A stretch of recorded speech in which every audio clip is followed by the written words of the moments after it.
Oklahoma secured bowl eligibility in year one of the SEC, but can they secure a winning season down in Norman? It starts with a win over Navy in the Lockheed Martin Armed Forces Bowl. So the big question is, can they get it done against the Midshipmen? Welcome on into SEC Unfiltered. He's Dave Shumate. I'm Cole Thompson, breaking down everything that we will see at Amon G. Carter Stadium on December 27th as the Sooners take on our armed forces. Real quickly, make sure that you like the video, hit the ring notification down below, and subscribe to the channel because we talk college football every single day. Download the podcast version of the show wherever you get your podcast listening systems. Follow us on the socials. The link is in the description. Make sure that you follow Dave at Mach 10 Sports, me at Mr. Cole Thompson, and check out all of our great work found at SECUnfiltered.com. This episode is brought to you by our friends over at RHOBACK. The holiday season is right around the corner, and what better gift to give someone in your life than a RHOBACK fleece, a RHOBACK hoodie, a RHOBACK pullover, a RHOBACK pair of pants. We all could use a pair of pants these days. Go to RHOBACK.com and use the promo code SECU at sign up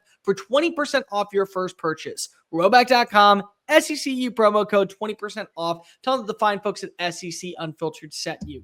Game set for December 27th. Oklahoma enters as a 7-point favorite. But Dave, as much as we want to talk about Oklahoma being an SEC team, they're a team that's going to be missing multiple talent. And it's not because of injuries. It's because of the transfer portal was unkind to the Sooners in the last several days, primarily on the offensive side of the football.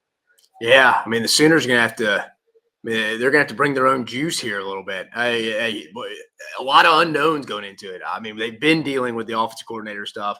Obviously, Jackson Arnold won't be there. It's going to be the Hawkins show for us here, the Michael Hawkins show. Is Danny Stubb? I haven't seen. I was looking last night. I don't think he said that he isn't playing, so I think he is playing in this game. Yeah, I haven't seen either way. They said I saw BV Venables saying they were waiting to see for that, but he respected his decision no matter what. I would assume he would play. If he doesn't, geez, that would hurt. But again, I was watching some press conference last night, Oklahoma. I mean, they understand the task at hand, the triple option specifically. And obviously, Navy getting after Army, I think, this last week. Probably is going to have to incite something, some kind of motivation as well. And then also, let's call a spade here, too, as well, Bear. Nobody, again, I know on paper it doesn't sound like much of a difference, 7-6 to 6-7, but come on, man. We're talking about a losing record to a winning record. I think a win here, again, Oklahoma fans aren't going to be fired up about this year, but it stings a little less if you can just finish with a winning record here, and I think that's what's at stake in Fort Worth. We've talked about this so many times. When you get to end your year with a victory in a bowl game and you go home with the trophy, workouts are better. The regiment system is better. The off-season drills are better. You feel better about the locker room persona. Transfer portal usually benefits you a little bit better. So winning a football game, regardless if it's against Navy, North Texas, Arizona State, or winning the national championship, you want to win. That's ultimately what you see. And then when you look back at this Oklahoma squad for Brent Venables, closing out the year at 7-6, finishing above 500 in your first season in the conference, when you had a multitude of injuries on the offensive line, and you had a brand new 5-man front, when you had a multitude of injuries at wide receiver, guys who are currently in the portal and guys that you believed would have been difference makers, when you had 2 different offensive coordinators, you'll take that 10 times out of 10 and believe that there is something trending upward. Let's talk about Oklahoma. This is a team that is going to be hindered by portal movement. Jackson Arnold has headed down to the Plains. You've watched as multiple wide receivers, including Brennan Thompson, Nick Anderson, Jaleel Farouk, Andrew Anthony, have all entered the portal. Bauer Sharp is now headed on over to LSU. So this is going to be an offense that is very much predicated on the run, which I do think is a benefit for Navy in this matchup because they recently went up against an offense in Army that knows that the running quarterback is going to be potent, and more importantly, it is going to be the backbone of this team. No, 100%. I agree with you, Bear. Navy's overall approach, you got to think they don't really have it. There's no opt-outs out of that one. So the motivation's got to be all with the midshipmen, like you said, America's team across the board there. Bear, I was looking up a stat last night. You'll like this. Brent Venables going back to facing triple option teams. I like to go look at it and see like their kind of history of that. Dude, just complete dominance over Paul Johnson's Georgia Tech team when he was the DC at Clemson. I thought I was making up stuff. I would have bet a lot of money over the last 2 or 3 years they played Army for whatever reason. Yeah. They didn't. I guess I just imagine. Maybe that was Lincoln Riley's last year, but they didn't. Went back and looked at what he accomplished going back to 16-17 against Georgia Tech and on. Brent Venables has done a good job scheming up triple option team. So I have faith in the game plan. But as me and you both know, Bear, you can't simulate this in practice. You can't, because again, your quarterback is probably used to a spread offense out of high school as well, and just the ball carriage, the timing of it all. It's going to take a drive or two to get adjusted to. And let's think about it too on the offensive side of the ball for Joe John Finley and Michael Hawkins. You're going to. We talked about Vanderbilt all year. We dealt with like the spread triple option covering this league, as you know. You get limited possessions. You're going to have to take advantage of them. The other thing that's really important here is that one quarterback, and Michael Hawkins Jr., is getting back into the starting role for the first time since the South Carolina game. Blake Horvath, who is the starting quarterback for Navy, has been the dude all year. What's going to be really interesting is that when you get those time possessions, do you feel comfortable in your secondary options? So for Navy, do you feel comfortable in your running backs behind Blake Horvath? He finished with nearly 1,100 rushing yards on the season. He had 15 total touchdowns. When you look at the rest of the crew behind him, you had Alex Tezga, the fullback, who had 525 yards. You had Eli Henderich, who had 421 yards. They finished with a combined 10 total touchdowns. How do you feel about the running back room behind Michael Hawkins? Because the play calling is going to be predicated on Hawkins utilizing his legs. You are going to have to see a little bit more of what you get in Javonte Barnes. You are going to have to see a little bit more of what you get in Gavin Sawchuk. You're going to have to believe that Taylor Tatum, if he stays fully healthy, is going to have a role in this matchup. So how do you feel about your secondary option in the rushing attack? Because if you win with time possession, I think that's going to eventually get you to a victory, whether that be Navy winning with 35 minutes against Oklahoma's 25, or whether it be Oklahoma winning with 40 minutes against Navy's 20. I think that time possession, third down conversions are going to really dictate the outcome of this game. Yeah, I mean, naturally, even if you're shutting down Navy, they're not extending again. They don't. I mean, what do we have? 25 combined passes. I'm looking at in the Army Navy game this past week. Yeah, I mean, it's probably a pretty short football game.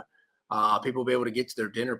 Hell, they'll be able to get to lunch. This game was, what'd you say, Bear? 1 Eastern, noon Eastern. I believe, if I'm not mistaken, this is a noon Eastern game. These people will be able to make happy hour in Fort Worth. Yeah, this game's going to be.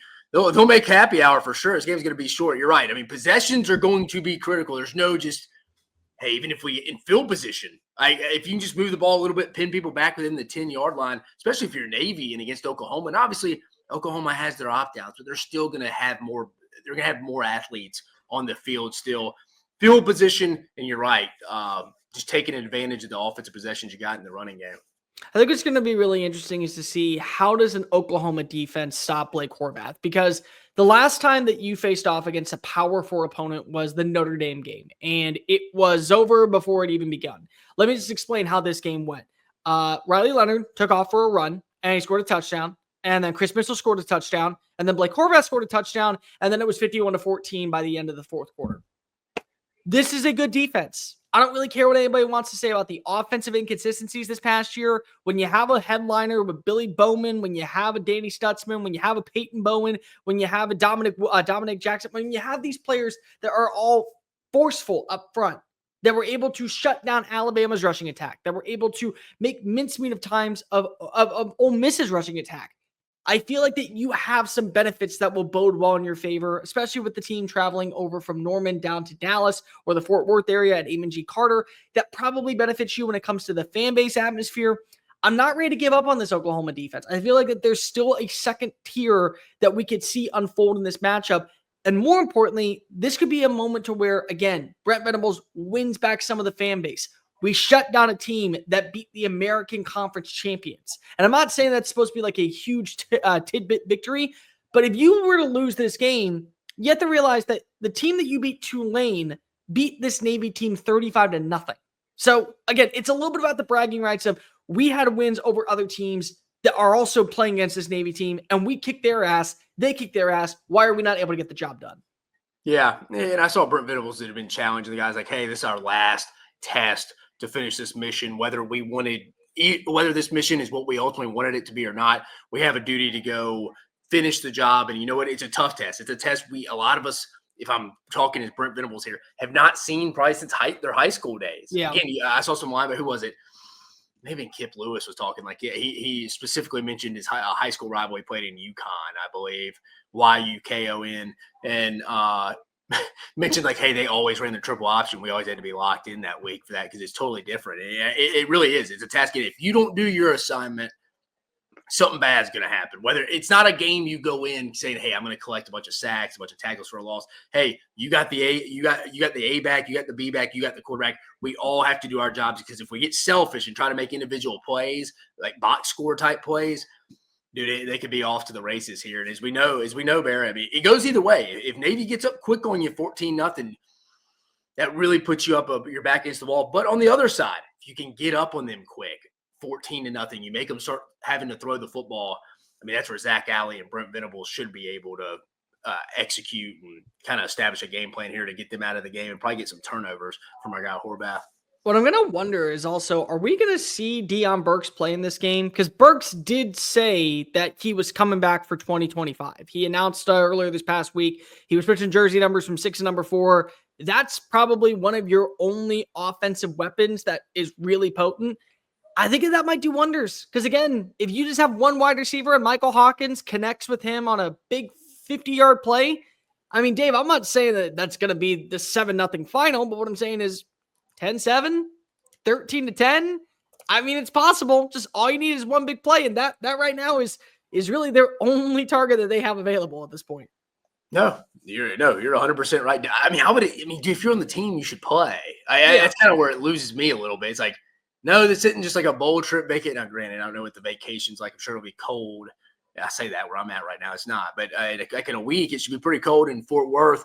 I don't know. I think if you're on the team, you announce you're coming back, Dion Burks should play again. You make a valid point there. I haven't heard either way, but I would anticipate it. If you're coming back, you're on the team, you're not hurt. Why would you not be playing? We need it. We need some kind of wide receiver threats. Who do you think is the one player to watch for in this game? I'll go first. Naturally, I want to say it's Michael Hawkins because we don't know who's playing quarterback. There's, at the time of this recording, so let's just throw this out here, December 17th at noon Central Time, we do not know if John Mateer is coming to Norman. So Michael Hawkins kind of right now gets an opportunity to show why he at least should be back in the running next year is an easy name. But I'm going to go with Taylor Tatum, the running back. I feel like that, again, in Ben Arbuckle's offense that is going to be taking over as the new offense coordinator, so many people look at the vertical passing attack. I think a lot of people forget that this was a very run-oriented team out in Pullman. They love to utilize the ground game, and they love to set up the run with a running quarterback, but also a consistent number 2 weapon. I feel like that Taylor Tatum is going to be that dude. I feel like that he should be taking over as the feature back moving into 2025. He's a freshman. He's a guy that you have a lot of faith in. Don't be shocked if he actually ends up playing a pretty significant role. I know that he didn't play in the LSU game, but he should be back. He should be fully healthy. If he does play in this matchup, I think it'll be really beneficial for him. But I just looked it up. Arbuckle I saw is not calling plays. He's not calling plays. No, he's not. And I doubt John Mateer would play in this game. It'd be pretty stupid. No, he can't play in this game. Yeah, that's what I'm saying. Like you can. Yeah, and again, you're not enrolled by the university by that time of the game. Time of this game. I don't know. I'd go. Again, I think the key for Oklahoma is again, when you play these type of teams, you got to be locked in on defense. I'm going to go Danny Stutzman if he plays, man. I mean, you're going to have to be the captain of this defense and make sure everybody understands their assignment. I do think Oklahoma does some nice things up front with some movement up front that could maybe get them some one-on-one opportunities on the edge, stuff that maybe Navy isn't accustomed to seeing. Because let's be honest, in the American at times, these defenses don't do as much up front. So I think with Brent Venables, again, having ton of success going back to his time as the Clemson DC against Paul Johnson and them. So I think that will be something to keep in mind on. But I think Danny Stutzman, I hope he plays, man. He's a guy, it seems like he loves Oklahoma. You need to finish out your last game right, but he can be key getting guys in line to make sure everybody's doing their assignment. Because, again, one busted play could be lights out, touchdown, we're going the other way for Navy. Let's lock in some predictions. Kickoff set for 11 a.m. Central Time. Weather predicted at 56 degrees at kickoff. Oklahoma comes in as a 7-point favorite. I'll go first, Dave. I believe that Navy has had a phenomenal year. The fact that they were able to close out the game of all games, celebrating our military with a victory over the American champions, a game that really was supposed to have massive implications at one point on the American Conference Championship and maybe the college football playoff, it is substantial. I think that has to carry a lot of weight. And again, especially when you move off of Ken Niumatalolo and you get the brand new head coach and you're bringing a new culture, and yet you're still having the same expectations of holding your own against Army, means a lot. And the fact that you were able to beat a Memphis team that I was very high on at the start of the year to be the Group of 5 champion, I think that says that this team has some pieces that is worth mentioning.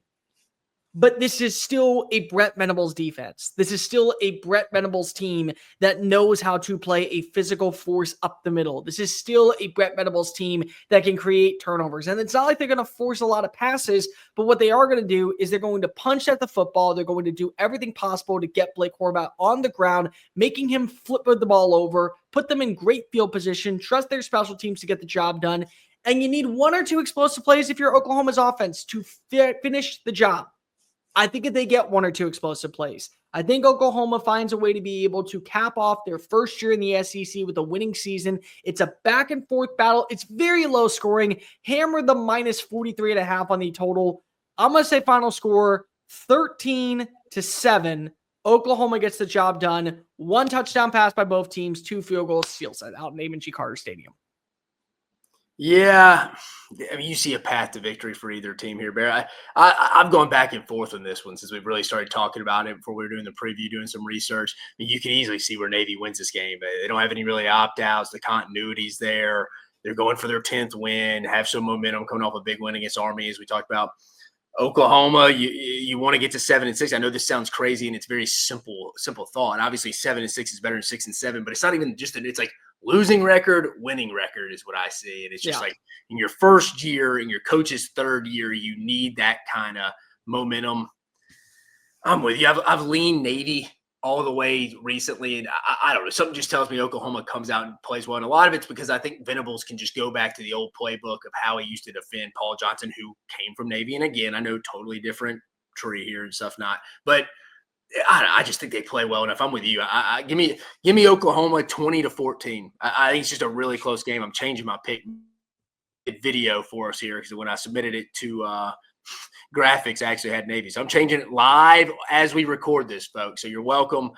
I'm with you, Bear. I'm going to lean with you. Some way, somehow, Oklahoma gets it done. Would not be shocked at all, though, if Navy wins, because I do think motivation, as we all know, is a key determining factor of these non-playoff bowl games. Here's the deal, Dave. You and I are going to go live after this game on the 27th. If somehow the over hits of 43.5, I will be chugging whiskey and Dave will be 46.5 now, Bear.